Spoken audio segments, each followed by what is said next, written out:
आशीर्वाद लेकर कार्य करने से कैसे लाभ मिल सकता है, बड़ों के आदर्शों पर चलने से, जो आपके लिए बहुत सुंदर होता है। बड़े बड़े रहते हैं, इस बात का ध्यान रखना, इसलिए उनका पैर छू लेने चाहिए, उनका आशीर्वाद लेना चाहिए। तो आपके लिए ऐसा सुंदर योग बन रहा है। इस दिन विशेष तौर पर गंगा दशहरा भी है और साथ में बटुक भैरव जयंती भी है। आपकी राशि में इस वक्त क्या हो सकता है आपको समझ लेना चाहिए अच्छे तरीके से। आपकी राशि में इस वक्त बड़ी अपॉर्चुनिटीज़, बड़े साथ साथ बहुत सारे लोग नए नए मिलने की तरफ जाते दिखाई दे रहे होंगे, लेकिन थोड़ा चुनाव करने की आवश्यकता है। जो सोशल लाइफ में उनको तो खास तौर पर देखने की आवश्यकता है।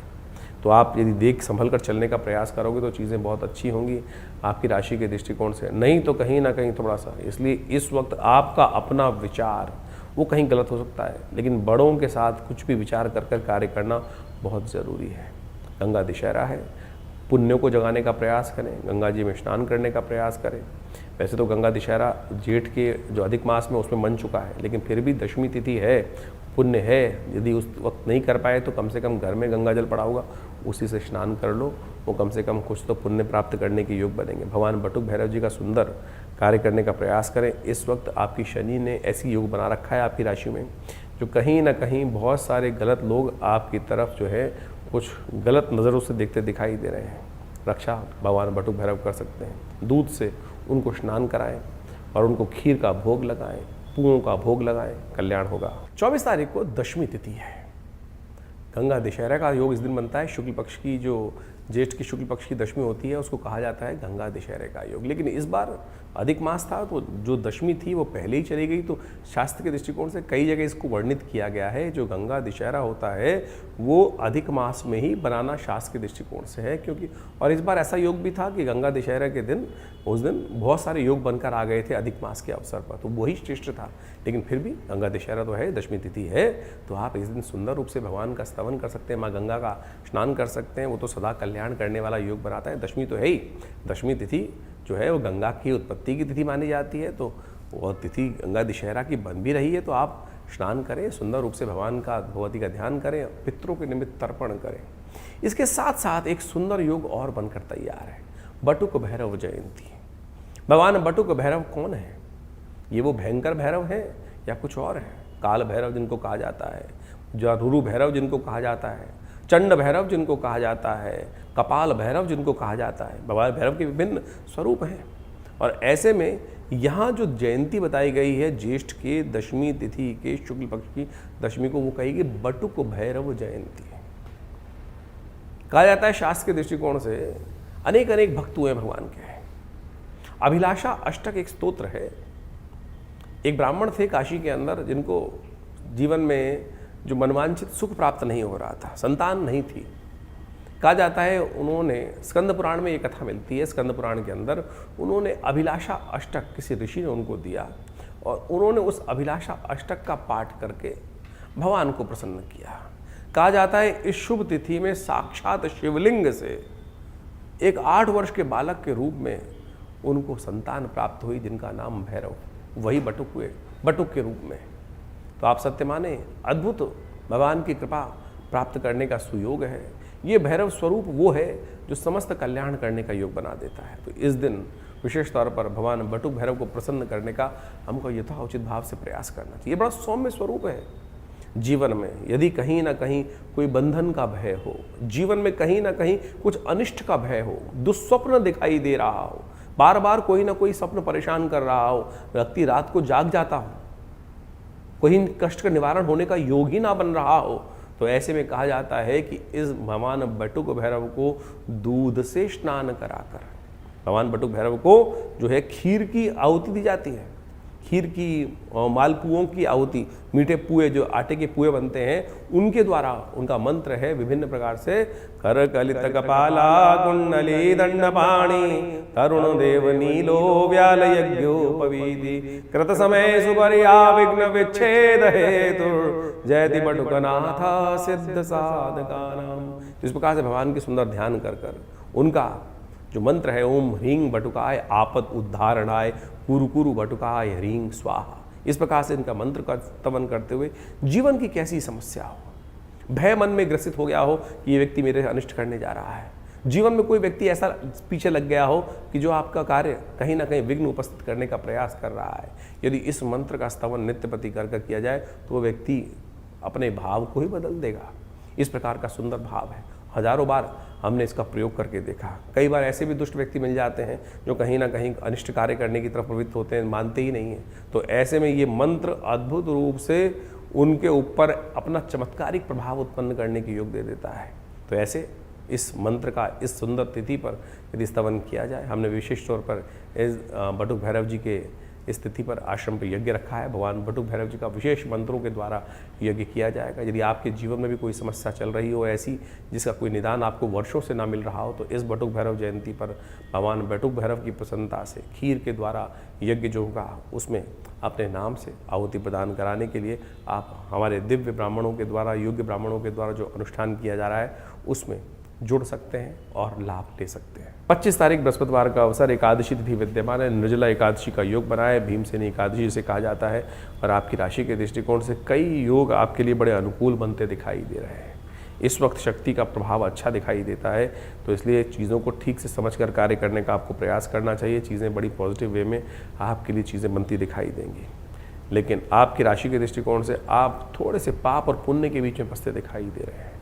हर चीज़ में इन दिनों थोड़ा सा मनोभाव में ऐसा योग बनता दिखाई दे रहा है कि कहीं मुझसे कुछ अहित ना हो जाए। थोड़ा भय मन में अननेसेसरी परेशान करता दिखाई दे रहा है। उस भय वाले वातावरण से आपको बाहर निकलने का प्रयास करना चाहिए, नहीं तो वो कहीं ना कहीं नेगेटिव भाव में कहीं ना कहीं जो डर है, वो गलत लोग जो स्वांग रचा के आते हैं ना, वो कहीं ना कहीं फंसा सकते हैं। रावण जैसे भगवती के समक्ष आया था, स्वांग रचा के आया था महात्मा का, और कहीं ना कहीं साधु का, ब्राह्मण का, और कहीं ना कहीं आया था कि अनेक भावनाओं, गलत भावनाओं को लेकर। ऐसा ही योग आपकी राशि में बनता दिखाई दे रहा है। तो ऐसे विशेष तौर पर लोगों से बचने का प्रयास करें। भगवान विष्णु का सुंदर स्तवन करें, पुण्य जगाएं, तो भगवान से रक्षा करने का योग बन पाएगा। निर्जला एकादशी है, भगवान शालिग्राम जी पर तुलसी अर्पित करने का प्रयास करें, उनका षोडशोपचार पूजन करें, हो सके तो जल का दान करें, और जल के विहीन रहते हुए इस दिन निर्जला व्रत रखने का प्रयास करें। पूरे वर्ष में कम से कम एक एकादशी तो रखनी चाहिए। जो नित्यपति हर महीने रखते हैं उनका तो कहना क्या है, तो आप कम से कम जो नहीं रख रहे हैं वो कम से कम इस एकादशी को अवश्य व्रत रहने का प्रयास करें। निर्जला एकादशी 2 शब्दों का बना है कि निर्जल रहते हुए एकादशी। क्यों पढ़ा, किसने किया व्रत, क्या महात्मा है? कहा जाता है कि भारतीय संस्कृति में अनेक कथाएं हैं, पुराणों में जो कही गई हैं, विभिन्न ग्रंथों में बताई गई हैं। एक बार भीमसेन ने, हमारे यहाँ कहा गया है कि हर व्यक्ति को एकादशी में व्रत करने का प्रयास करना चाहिए। अब भीमसेन कहा जाता है कि बहुत अधिक भोजन करने वाले थे, बड़ा शरीर था, उनको भूख भी अधिक लगती थी। अब एकादशी के दिन व्रत रहे तो क्या होता था, और इतना बड़ा शरीर, भोजन मिले ना तो दिक्कत होती थी। एक दिन वो व्यास जी के समक्ष गए और उन्होंने प्रार्थना करी कि महाराज देखिए, मुझे कोई सरलतम उपाय बताएं। आपने कहा, मुझे आपने आज्ञा दे रखी है कि एकादशी के दिन व्रत रखा करो, बड़ी मुश्किल होती है। तब व्यास जी ने कहा चलो कम से कम एक दिन, जो ज्येष्ठ की एकादशी है उस दिन निराहार रहते हुए, निर्जल रहते हुए, बिना पानी के बिना भी यदि आप ये व्रत कर लो तो पूरी की पूरी जो एकादशी हैं, वर्ष में आने वाली 24 एकादशी हैं, उनका पुण्य आपको इसी एक व्रत से मिल जाता है। कहा जाता है इसी व्रत के प्रताप से जो अब जब यात्रा पे गए, स्वर्ग की आरोहण की यात्रा शुरू हुई थी, तो इसी यज्ञ के कारण से उनको स्वर्ग प्राप्त होने के सुंदर सुयोग बने। बहुत सारे लोग बनेंगे, कहेंगे बीच में कथा के माध्यम से हम, क्योंकि कई लोगों को कहीं ना कहीं मन में प्रश्न उठता ही रहता है, कथाएं बहुत से लोगों ने सुन रखी हैं, वो तो कहेंगे युधिष्ठिर ही पहुँचे थे, भीमसेन तो पहले ही गिर गए थे।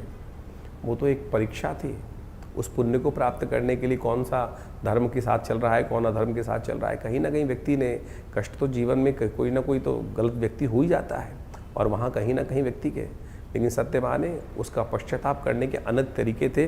जो भीमसेन ने व्रत रखा उसके कारण से, उनके प्रताप से वो भी स्वर्ग को ही प्राप्त किए। तो ये सत्यमान ने व्यास जी की कथा के अनुसार से, जो विशेष तौर पर महाभारत के अंदर वर्णित है, तो उस कथा के माध्यम से इसका पुण्य मिल जाता है। इस दिन अपनी श्रद्धा के अनुसार से व्यक्ति को अवश्य जल का दान करना चाहिए, पंखे का दान करना चाहिए, खरबूजे का दान करना चाहिए। कहा गया है भारतीय संस्कृति में बहुत सारे लोग दान पे कटाक्ष कर देते हैं कि धन का दान करने के लिए पंडित जी कह रहे हैं और खुद धन का दान लेते हैं। शास्त्र तो कहता है पत्रम पुष्पम फलम तोयम, भगवान को तो जो भी इनमें चीज़ों को कर दो। जल तक का दान शास्त्र में वर्णित है, और सबसे श्रेष्ठ दान जल का दान ही कहा गया है। तो आप इस समय में इसको करने का प्रयास करें। देखिएगा बहुत सुंदर रूप से आपके लिए कल्याणकारी योग बनेगा, लाभ का योग बनेगा, कष्ट से निवृत्ति का योग बनेगा। जीवन में कहीं ना कहीं जो कष्ट आते हैं हमारे द्वारा किए गए कहीं अपराधों के कारण से ही आते हैं। तो इस निर्जला एकादशी पर कोशिश ही करें, छोटा सा उपाय अवश्य करने का प्रयास करें। भगवान विष्णु का सुंदर पूजन करें, भगवान विष्णु की शालिग्राम शिला पर जाकर उनको स्नान कराइए। पंचामृत से बना हुआ स्नान उनको कराने के बाद तुलसी दल अर्पित करने के बाद पीले पुष्प उनको अर्पित करें और ओम नमो नारायणाय का स्तवन करते हुए और फिर भगवान का सुंदर पूजन कर कर नित्य पूरे दिन भगवान के मंत्र का जाप करें। ओम नमो नारायणाय, ओम नमो नारायणाय, या जो भी मंत्र याद, ओम नमो भगवते वासुदेवाय, इसी का मंत्र का जप करने का प्रयास करें। तो मंत्र का उच्चारण बिल्कुल सही होना चाहिए। कई बार लोग मंत्र का जप करते करते थोड़ी सी गलती कर देते हैं। नारायण नारायण नारायणाय, नारायण नाय नहीं है, नारायणाय, ओम नमो नारायणाय। इस मंत्र का इसका स्तवन करें।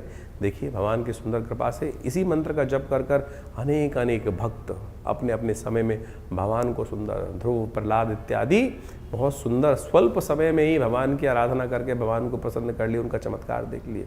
तो आप भी सुंदर रूप से इस सुंदर तिथि पर कहें, स्तवन करें भगवान की कृपा से प्राप्त करने की। गौ सेवा अवश्य होनी चाहिए। और शास्त्र में स्कंद पुराण के अंदर विशेष कथा आती है जिसके अंदर कहा जाता है कि एकादशी के दिन, निर्जला एकादशी के दिन जो जल धेनु दान करता है वो समस्त कष्टों से निवृत्ति का योग बन जाता है। जो धेनु को यानी किसी गौशाला में जाकर जल इत्यादि का दान करने का प्रयास करें, जल की व्यवस्था करने का प्रयास करें, तांबे के लोटे में जल भरकर दान करने का प्रयास करें, तो आपके बहुत से कष्टों को निवृत्ति करने का सुंदर सुयोग बन जाएगा। तो इस दिन अवश्य इसका कार्य करने से आपके कष्ट दूर करने के भगवान योग बनाते हैं। 26 तारीख शुक्रवार का अवसर, द्वादशी तिथि विद्यमान है और इस दिन ग्रह परिवर्तन कर कर आपकी राशि में वारे न्यारे करने के लिए बहुत सुंदर योग बनाते दिखाई दे रहे हैं। केवल आपको अपने मन को पॉजिटिव रखने की ज़रूरत है। ग्रह समय के अनुसार से आपके लिए विजय का योग बनाकर तैयार कर रहा है। चीज़ों को पॉजिटिव करने की तरफ बहुत तेज गति से ग्रह आपके लिए सहायक सिद्ध होते दिखाई दे रहे हैं। गजकेसरी योग आपकी राशि में बना हुआ है जो आपकी राशि के अंदर से प्रभाव उत्पन्न करता दिखाई दे रहा है, जो कह रहा है कहीं ना कहीं आपके अपने जो कर्म हैं, वो प्रयास हैं, बुद्धि है, उससे कहीं ना कहीं लाभ प्राप्त होने के योग बन सकते हैं। कहीं ना कहीं आपके सहयोगी आपके लिए कुछ पॉजिटिव रास्ता बना सकते हैं। उड़ते हुए कहीं ना कहीं उनसे लाभ प्राप्ति के संकेत आपके ग्रह बहुत 2-3-4 दिनों में स्थिति अच्छी करने के योग आपके लिए बनाते दिखाई दे रहे हैं। इसलिए हिम्मत से पॉजिटिव करके अपने भाव को पवित्र रखते हुए कार्य करने का प्रयास करें।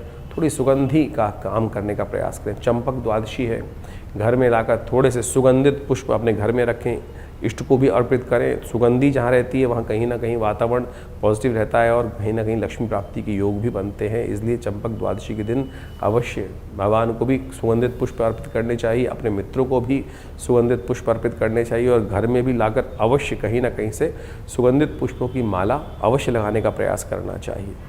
27 तारीख शनिवार का अवसर, त्रयोदशी तिथि विद्यमान है, शनि प्रदोष का योग बन रहा है और आपकी राशि के दृष्टिकोण से इस दिन का तो उपयोग आपको अवश्य करने का प्रयास करना चाहिए। यदि आपकी राशि के दृष्टिकोण से देखा जाए तो इस वक्त केवल एक ही ग्रह कम से कम हमारी गणना के अनुसार से ठीक नहीं चल रहा है। हम तो इसको कल्याणी ढैया मानते हैं, बहुत सारे लोग नहीं मानते हैं। आमतौर पर इसको लोग कह देते हैं कि ढैया नहीं चल रही है, लेकिन हमने जिस प्रकार का प्रत्यक्ष अनुभव किया है, शनि राशि के जब सम्मुख चलें तो कल्याणी ढैया ही मानी जाती है। और बहुत सारे इस वक्त पूरे आपके राशि गोचर के दृष्टिकोण से देखा जाए, दशाओं के अनुसार से तो वो तो जन्मपति देखनी पड़ेगी, लेकिन गोचर के दृष्टिकोण से देखा जाए तो हर मामले में, चाहे वो भाग्य हो, चाहे वो आपका अपना व्यक्तित्व हो, चाहे वो आपकी ज़मीन जायदाद वाले मामलों में, एक ही ग्रह थोड़ा सा अनिष्ट करने के योग बना रहा है और वो कोई और नहीं, वही हैं महाराज शनिदेव। तो उनको ठीक करने का प्रयास करें, उनके समक्ष अनुनय विनय करें, शनि को मनाएं, सुख पाएं। कैसे मनाएं? शनि प्रदोष का योग है। ये शनि का प्रदोष जो है विशेष तौर पर बड़ी मुश्किल से कहीं ना कहीं भाग्य से बनकर आ जाता है और इस वक्त आया है तो अभी एक आध बार और आएगा इस वर्ष में। तो कोशिश ये करें कम से कम इस शनि प्रदोष पर तो आप अवश्य अपनी राशि के अनुसार से कुछ उपाय करने का प्रयास करें। हमारे अनुसार से विजया, जिसको कहा जाता है भंग, और उसको पानी में घोलकर खूब अच्छे से भगवान का स्तवन करने का, भगवान का शाम को अभिषेक करने का प्रयास करें, जिसको कहा जाता है कि वो विशेष तौर पर नमस्ते रुद्रमन्य वो तो तई खवे नमः बाहुभ्या मुतते नमः जाति रुद्र शिव तनूर घोरा पापिका शनि, इस प्रकार से भगवान का रुद्र सूक्त के द्वारा पाठ कर कर आप भगवान के संग शनिवार जो मंगल को ये शनिवार के दिन शाम के समय प्रदोष काल में जाकर उनका रुद्राभिषेक करें विजया के रस से, भंग के रस से। देखिएगा भगवान की कृपा से इस समय कल्याण के योग बनेंगे। और ये शनि नहीं तो पूरे अभी आने वाले 1 वर्ष तक यहीं पर आपके लिए कहीं ना कहीं कई मामलों में परेशानी का सबब बनता रहेगा। तो जब भी हो सके इनको मनाने का प्रयास लगातार करते रहें। वैसे तो रोज़ ही करना चाहिए आपको, और ये कुछ ना कुछ जो उपाय, शनि का मंत्र, शनि स्तोत्र का पाठ अवश्य करते रहना चाहिए। हो सके तो ऐसे में विशेष तौर पर, क्योंकि आपकी राशि के दृष्टिकोण से इस वक्त जो ग्रहों का योग चल रहा है वो थोड़ा सा कहीं ना कहीं परेशान करने के सबब बना ही रहा है। तो आप कोशिश ये करें, इस प्रकार का एक धागा शनि का मिलता है आमतौर पर, शनि के मंत्र से सिद्ध करवा कर आप कम से कम अपने पैर में धारण कर लीजिए। आपके पैर में ये धारण करेंगे तो कम से कम शनि महाराज इस वक्त आपकी चाल नहीं बिगड़ने देंगे। इस वक्त आपकी राशि के दृष्टिकोण से आपकी चाल बिगाड़ने के योग ये शनि महाराज लगातार बना के तैयार कर रहे हैं। तो कम से कम इस समय अवश्य आपको ये शनि के धागे के छोटे छोटे जो उपाय हैं, शनि के मंत्र का, जब कुछ ना कुछ ऐसे कि घर में कोई बच्चा है जिसकी राशि है तो उसको कम से कम बना के रखें, क्योंकि ये कम से कम छोटे छोटे टोटके हैं, कुछ ना कुछ लाभ देने के योग बनाते रहेंगे। कल्याण के योग बहुत सुंदर तरीके से भगवान की तरफ आपको अवश्य करने का प्रयास करना चाहिए। शनि प्रदोष का एक ऐसा दिवस है कि जो शनि जब त्रयोदशी शाम को पड़ जाए तब ऐसे में प्रदोष योग बना होता है, और शनिवार के दिन पड़े तो शनि प्रदोष बन जाता है। शास्त्र के दृष्टिकोण से शनि प्रदोष में कुछ खास उपाय यदि कर ली जाए तो वो बहुत कल्याणकारी होते हैं। किन्हीं की व्यक्तियों की राशि में यदि 7.5 चल रही है, ढैया चल रही है, शनि की महादशा अशुभ चल रही है, अंतरदशा इत्यादि चल रही है, तो ऐसे में शनि को मनाने के लिए अवश्य कुछ ना कुछ उपाय अवश्य कर लेने चाहिए। समय समय पर जो प्रभाव है, कई बार समय जो होता है वो साधारण होता है, और कई बार समय बड़ा सुंदर सुयोग लेकर आता है। सुंदर सुयोग ऐसा लेके आता है कि छोटा सा कर्म भी बहुत बड़ा लाभ देने के योग बना देता है। तो ऐसा ही एक योग बनकर तैयार हो रहा है शनि प्रदोष का। तो इस शनि प्रदोष पर क्या करना चाहिए आपको? शनि प्रदोष पर विशेष तौर पर शनि के द्वारा शनि को प्रसन्न करने के लिए भगवान शंकर का तेलाभिषेक करना चाहिए।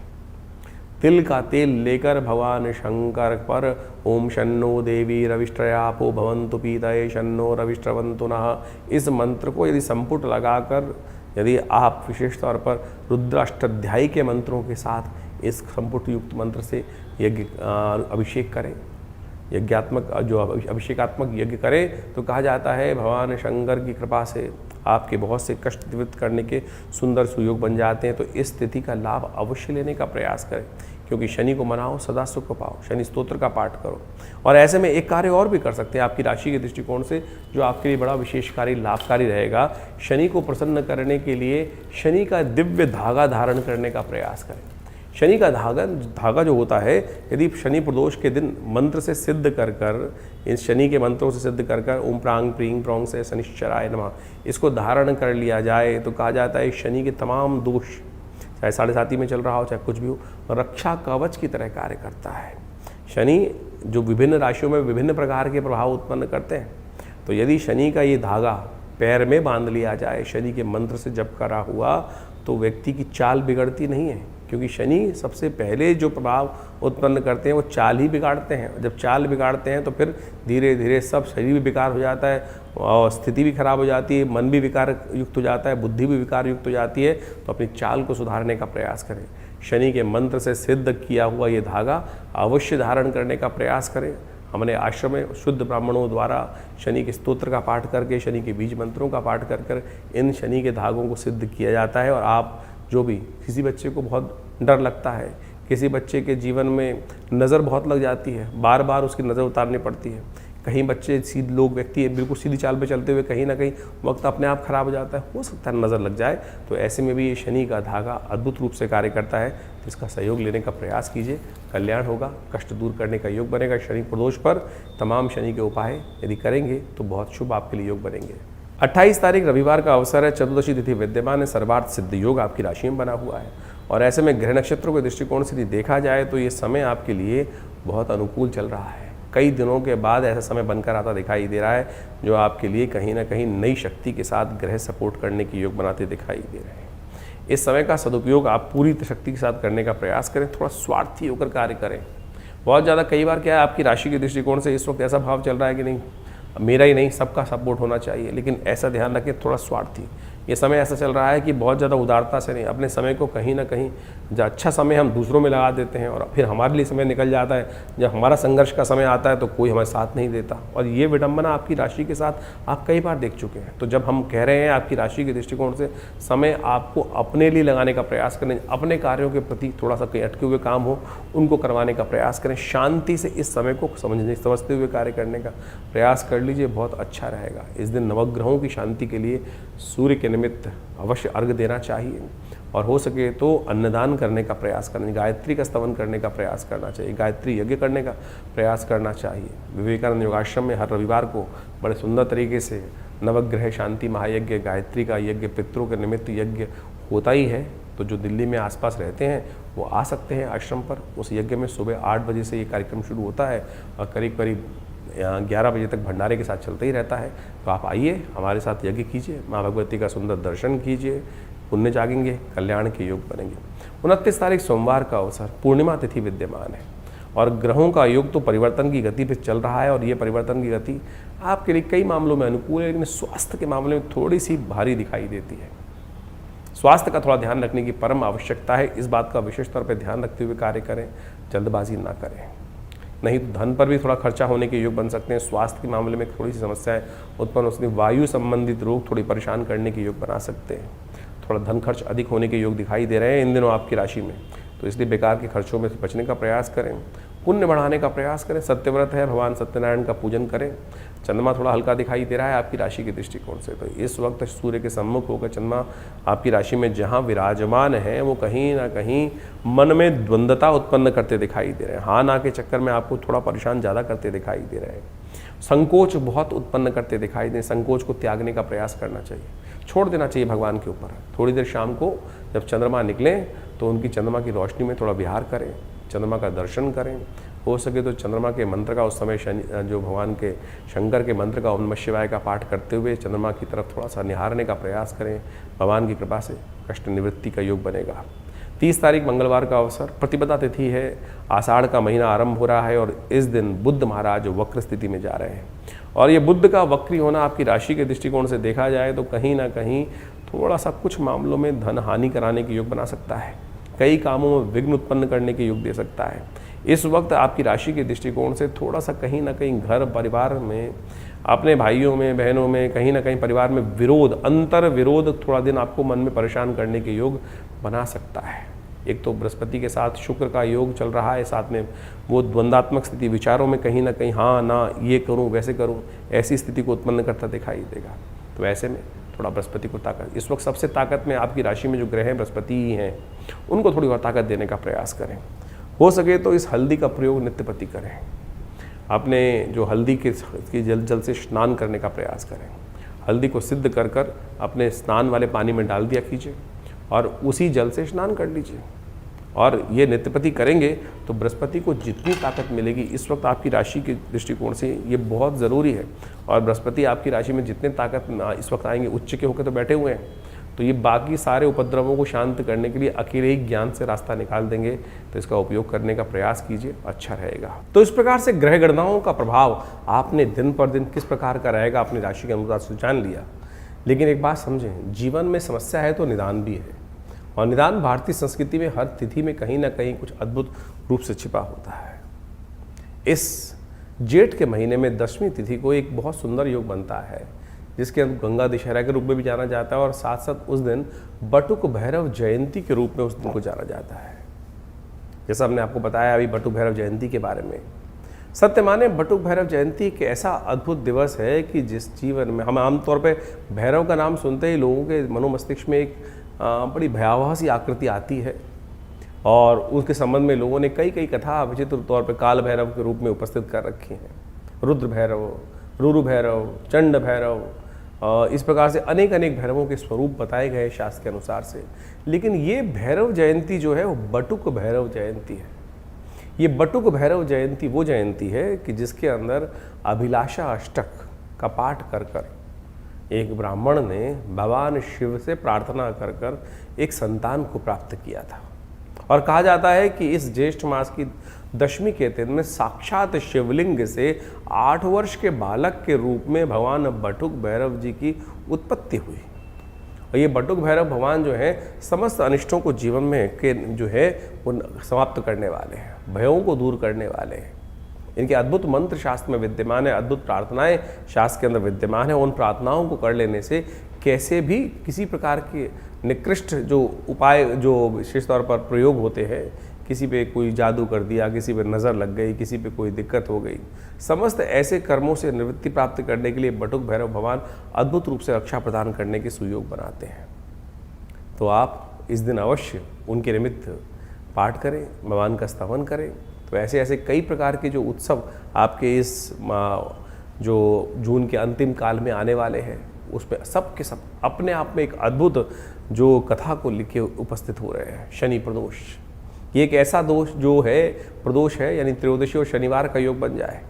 आमतौर पर शनि को मनाओ सदा सुख पाओ, शास्त्र के अंदर लोग इस बात को समझाते ही आए हैं और अनादिकाल से इस बात की कथाएं चलती हैं कि आपके जीवन में जो घटनाक्रम होती हैं, जो कर्म हम करते हैं, उसके अनुसार से हमारे जीवन में कष्ट या सुख प्राप्त करने के योग बनते हैं। यदि शुभ कर्म हो जाए तो जीवन में कष्ट दूर हो जाते हैं, शुभ आगमन हो जाता है, आनंद के योग बन जाते हैं। वहीं कहीं ना कहीं मनसा वाचा कर्मणा, कहीं ना कहीं किसी व्यक्ति से कुछ गलत कर्म हो गए तो उसका भोगना, दंड भी भोगना व्यक्ति जीव को ही पड़ता है। और वही शनि की दशाएं, शनि की अंतर्दशाएं के रूप में आती हैं। और ऐसे में किसी भी के जीवन में यदि कोई दशा इत्यादि अशुभ समय चल रहा हो, ढैया चल रही हो, तो ऐसे में शनि प्रदोष के दिन भगवान शिव के मंदिर में जाकर उनका तेलाभिषेक कर लेने से, आप सत्य माने शास्त्र में जो प्रमाण हैं वो अद्भुत है, इनको कर लेने से आपके जीवन की बहुत सारी समस्याएँ दूर होने के योग बन जाते हैं। भगवान शिव पर कोशिश ये करें जो तिल के तेल से अभिषेक कर लें। शन्नो देवी रविष्ट्रय आपो भवन्तु पीतये शन्नो रविष्ट्रवन्तु नः, इस मंत्र का जप करते हुए, ओम नमः शिवाय का जप करते हुए किसी भी रूप में भगवान शिव के ऊपर अर्पित करने का प्रयास करना। जो शनि प्रदोष पड़ जाए तो ऐसे में शाम के समय भगवान शिव की आराधना करते हुए, कहा जाता है कि प्रदोष के समय में वैसे ही भगवती पार्वती शिव के साथ इस संसार में भ्रमण करते हैं भगवान, और जो उनकी आराधना करते मिलते हैं उनके जीवन के समस्त कष्ट दूर होने के योग बन जाते हैं। शास्त्र कहता है कि इस समय में कोई कार्य, केवल पूजा का पाठ का ही कार्य किया जाना चाहिए। और आम तौर पे इस कलयुग में शाम का समय लोग पता नहीं कौन कौन से कर्म करने की तरफ उद्धृत रहते हैं। और ऐसे में संध्या वंदन इत्यादि जो भारतीय संस्कृति में बताया गया, शाम के समय 2 समय जब मिल रहे हों तब उस संध्या की वेला में करना चाहिए। अब बहुत कम लोग हैं जो ऐसे कर्म करते हैं। और ऐसे में शास्त्र में जो कथा हमने बताई कि भगवान शिव का आशीर्वाद प्राप्त करने के लिए तो उस समय अवश्य प्रभु का वंदन करने का हमें प्रयास करना चाहिए।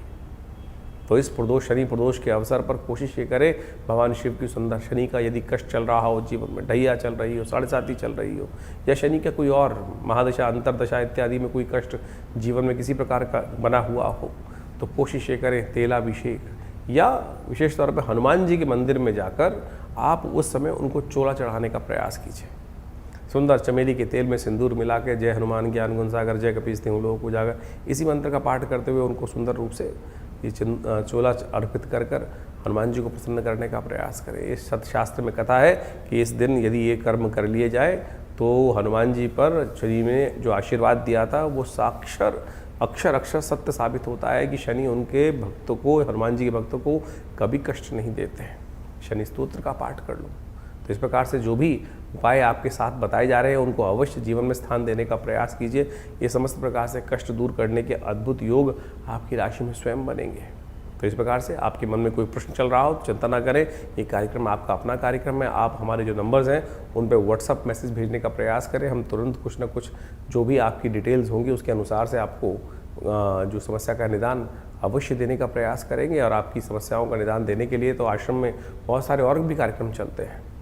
हर रविवार को कोई ना कोई बड़ा कार्यक्रम रहता ही है जो सुबह नित्यपति, जैसे तो आश्रम पर नित्यपति 8 घंटे यज्ञ होता है। रविवार के दिन सुबह करीब 8 बजे से लेकर 10 बजे तक, 11 बजे तक सुंदर कार्यक्रम चलता है। उसमें यज्ञ, आपके प्रश्नों का निदान देने के लिए साक्षात आपसे मिलना, बातचीत करना एक व्यवस्था रहती है। तो आप आ सकते हैं उस दिन वहाँ पर विवेकानंद योगाश्रम माँ भगवती का सुंदर दर्शन कीजिए और अपने प्रश्नों का निदान जानिए। और सुंदर भंडारे में की व्यवस्था रहती है, गौ पूजा की व्यवस्था रहती है, माँ भगवती का सुंदर दर्शन रहता है। तो आप इन समस्त कार्यों में सुंदर रूप से उपस्थित होकर माँ भगवती कृपा प्राप्त करने के योग बना सकते हैं। और आने वाले समय में तो बड़ा सुंदर योग बनने वाला है। गुप्त नवरात्रि 15 तारीख से 15 जुलाई से लेकर सुंदर गुप्त नवरात्रि का अवसर आ रहा है और इस गुप्त नवरात्रि के अवसर पर भगवान की सुंदर वंदना अनंत श्रद्धा के साथ करने का प्रयास करें। आमतौर पर चैत्र और शारदीय नवरात्र जब आते हैं बड़े ढोल बजा के भगवान की आराधना करने की लोग व्यवस्था करते हैं, लेकिन गुप्त नवरात्रि पर अपनी गुप्त मनोकामनाओं की पूर्ति के लिए बहुत सारे ऐसे कार्य जीवन में चल रहे होते हैं जो किसी को बताए नहीं जाते। ऐसे में उन मनोकामनाओं की पूर्ति के लिए पूजा पाठ इत्यादि बड़ी श्रद्धा के साथ दुर्गा सप्तशती का पाठ, शतचंडी इत्यादि इस समय में अवश्य करनी चाहिए। आषाढ़ की शुक्ल जो की प्रतिपदा है उससे आरंभ होकर, शुक्ल पक्ष की प्रतिपदा से आरंभ होकर जो नौमी तिथि तक, भड्डली नौमी तक ये सुंदर सुयोग रहता है, तो इसमें अवश्य भगवान के का स्तवन आप करें, माँ भगवती की कृपा प्राप्त करने का योग बनाएं। तो ऐसे में सुंदर गुप्त नवरात्रि पर आश्रम पे बड़ा कार्यक्रम रहेगा जो करीब करीब 9 दिन तक दुर्गा जी के विभिन्न पाठ, दुर्गा सप्तशती के विभिन्न पाठ का हवनात्मक यज्ञ का सुंदर व्यवस्था रहती है। तो आप माँ भगवती के सुंदर दर्शन कर 500 साल पुराना भगवती का चमत्कारी श्री विग्रह जो आश्रम पर विराजमान है, उन्हीं के सानिध्य में, उन्हीं के समक्ष ये सुंदर यज्ञ की परिपाटी बहुत लंबे समय से, जब से आश्रम स्थापित हुआ है पिछले 60-70 सालों से, तब से चल रही है। तो आप भी यहाँ आकर माँ भगवती का सुंदर दर्शन कर उस यज्ञ में अवश्य सम्मिलित होने का प्रयास कीजिए। इसके अलावा और भी बहुत सारे लोगों के अनुभव हैं जिनका वो आप आश्रम में विभिन्न कार्यक्रम, बड़े मंगल पर जो विभिन्न कार्यक्रम चल रहे हैं, और ऐसे में अंतिम बड़ा मंगल का योग बनकर तैयार हो गया है। ये पूरा जो जेठ का महीना रहा, इसमें पुरुषोत्तम मास भी पड़ा और उन सब को मिलाकर 8 बड़े मंगल का योग बना और 8 बड़ों मंगल पे बड़ा सुंदर रूप से हनुमान जी का सुंदर पाठ रहा, हनुमान जी को चोला चढ़ा और साथ साथ हनुमान जी का सुंदर सवा मनी का भोग रहा हर मंगलवार पर, और साथ साथ सुंदरकांड की पाठ की सुंदर व्यवस्था रही। बहुत से लोग आकर उसमें भगवान जी, हनुमान जी कृपा प्राप्त की और जीवन के बहुत से कष्टों को दूर करने का सुयोग सबके जीवन में आता है। सबके अनुभव अपने अपने होते हैं और उन सबको अनुभव को लोग जब साझा करते हैं, आके बताते हैं कि भगवान जी कृपा से ये कष्ट ठीक नहीं हो रहा था, ये विवाह नहीं हो रहा था, ये समस्या का निदान नहीं हो रहा था, मेरे पैसे फंस गए थे, ये नहीं आ रहे थे, और जब हनुमान जी का सुंदर पाठ किया, दर्शन किया, तो ये योग बना। अभी 2 दिन पहले ही हमारे आश्रम पे एक व्यक्ति आती थी काफ़ी लंबे समय से, कष्ट ठीक नहीं हो रहा था। एक दिन अभी आके 2 दिन पहले हनुमान जी के मंदिर में दर्शन करें और बोली जी, दर्शन करके बाहर ही निकल रही थी मंदिर से, एकदम वो काम आया और भगवान की कृपा से मनोरथ सिद्ध होने के योग बन गए। तो हनुमान जी की, भगवान की कृपा तो सुंदर रूप से कहीं ना कहीं से होने के योग बन जाते हैं। आप उस पर केवल अपनी निष्ठा को सत्य रूप में भगवान के श्री चरणों में अर्पित करने का प्रयास कीजिए, कल्याण का योग, सुयोग अवश्य बनेगा भगवती कृपा से। बहुत सारे लोगों की एक समस्या होती है आमतौर पर कि हमें सपने बहुत आते हैं और सपने तो भविष्य बताते हैं। ऐसे में सपनों के भविष्य को जानने के लिए बहुत सारे लोग इधर उधर घूमते रहते हैं कि कोई बता दे कि किस प्रकार के सपनों। हमने अनुभवों से सिद्ध कर बहुत सारे परिष्कृत पद्धति से विकसित कर भारतीय शास्त्रों के अध्ययन कर हमने एक किताब लिखी जिसका नाम है क्या कहते हैं सपने। आपके सपने सत्य बोलते हैं। आपको रामचरितमानस के अंदर वो आख्यान याद होगा कि जिसके अंदर त्रिजटा ने एक सपना देखा, सपने वानर लंका जारी, और जिस प्रकार से वो जो घटना सपने में देखी त्रिजटा ने, वो सत्य साबित हुई। बिल्कुल हनुमान जी वहीं बैठे हुए उस सपने के बारे में त्रिजटा बता रही थी और सुन रहे थे, भगवान का निर्देश प्राप्त कर रहे थे कि ये कार्य कर दो। तो सपने आपको भविष्य बताते हैं। आपके जीवन में जो सपने आ रहे हैं, क्या बता रहे हैं, क्या होने जा रहा है वो आपके सपने में। तो आप इस पुस्तक के माध्यम से उस पुस्तक का अवलोकन कर बहुत सुंदर तरीके से आपको जो सपना दिखाई दिया, आपके सपने में कुछ आया, सांप आया, आपके सपने में गाड़ी आई, आपके सपने में झाड़ू आया, आपके सपने में क्या प्रभाव क्या करते दिखाई दिए, तो यहाँ विषयांतर के रूप में हर विषय के बारे में बहुत डिटेल से बताया गया है। उस सपने का फल क्या है और यदि अशुभ है तो उसको कैसे निष्क्रिय करना है, कैसे उसको खत्म, उसका प्रभाव को शून्य करना है, और यदि शुभ है तो उसके प्रभाव को कैसे और बढ़िया करना है, वो सारे सिद्धांत हमने इस पुस्तक के माध्यम से आपके समक्ष रखे हैं। तो आप उन पुस्तकों को अध्ययन कर आप उस विषय में बहुत अच्छे से जान सकते हैं। तो इस प्रकार से बहुत से विषय हैं जिनके संबंध में आश्रम के द्वारा पुस्तकें लिखी गई हैं और आपको वो सब पुस्तकें हमारी स्क्रीन पर इस वक्त दिखाई भी दे रही होंगी। तो आप उन सब का अध्ययन कर बहुत सारे रहस्यों को अपने जीवन में जान सकते हैं और बहुत सारे रहस्यों को जानकर अपने मन की शंकाओं को दूर कर सकते हैं। विवेकानंद योगाश्रम पिछले करीब करीब 17 सालों से इसी पराविद्याओं के क्षेत्र में कार्य कर रहा है। हॉस्पिटल बनाया हुआ एक बहुत बड़ा योगा प्राकृतिक चिकित्सा आयुर्वेद का हॉस्पिटल है। वहाँ भी भारत सरकार के पैनल पर यह हॉस्पिटल है, दिल्ली सरकार के पैनल पे हॉस्पिटल है। बहुत सारी संस्थाओं के माध्यम से इंश्योरेंस के पैनल्स पे ये हॉस्पिटल कार्य कर रहा है। तो आप सब अपनी चिकित्साओं, विभिन्न बीमारियों को दूर करने की दवा और दुआ का एक साथ सुंदर मेल है। जिस आश्रम पर नित्य 8 घंटे यज्ञ होता है, महामृत्युंजय मंत्र के द्वारा आहुति भगवान शंकर के निमित्त दी जाती हैं, और साथ साथ जो भी चिकित्सा के माध्यम से जो निदान दिए जाते हैं, उन दोनों का मिश्रण, दवा और दुआ का दोनों का प्रभाव बड़ा अद्भुत देखा जाता है। बड़े बड़े समस्याएं बहुत क्षण मात्र में ठीक हो जाती हैं। तो आप भी आइए, जुड़िए माँ भगवती के सुंदर सानिध्य में, आश्रम पे आकर इन समस्त कार्यक्रमों को लाभ लीजिए। धन्यवाद।